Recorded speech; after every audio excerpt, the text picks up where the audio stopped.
এবার থেকে পিএফ এর টাকা তোলা যাবে এটিএম এ। কেন্দ্রের শ্রম মন্ত্রকের সচিব তিনি এই কথা জানিয়েছেন। এবার থেকে পিএফ এর টাকা তোলা যাবে এটিএম কার্ডের মাধ্যমে। ভবিষ্যৎ নিধি ব্যবস্থার প্রযুক্তির আধুনিকীকরণ চলছে। ইপিএফও তথ্য প্রযুক্তিকে ব্যাংকিং ব্যবস্থার সমান করাই সরকারের লক্ষ্য, এমনটাই জানিয়েছেন কেন্দ্রীয় শ্রম মন্ত্রকের সচিব সুমিতা দাওরা।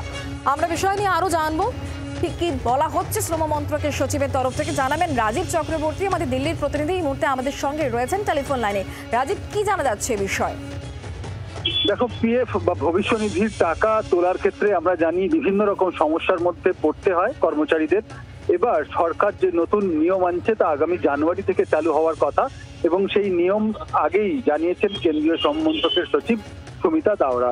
তিনি যেটা জানাচ্ছেন যে ভবিষ্যৎ নিধির টাকা এবার তোলা যাবে এটিএম এ।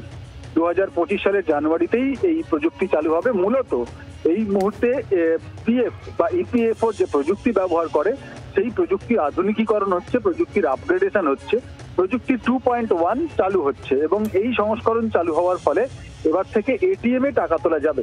এবং সে পদ্ধতিটা, সিস্টেমটা এরকম ভাবে হবে, যেক্ষেত্রে যার পিএফ অ্যাকাউন্ট থাকবে তাকে কার্ড দেওয়া হবে, যে কার্ড দিয়ে আসলে এটিএম কার্ড, তিনি সেই কার্ড দিয়ে তার প্রয়োজন মতো পয়সা তুলতে পারবেন এবং তার অ্যাকাউন্ট আলাদা করে রক্ষিত হবে। অর্থাৎ ব্যাংক অ্যাকাউন্টের মতোই এবার কিন্তু পিএফ এর অ্যাকাউন্টও ব্যালেন্স দেখা যাবে, ব্যালেন্স রক্ষা করা যাবে, ব্যালেন্স মেনটেন করা যাবে।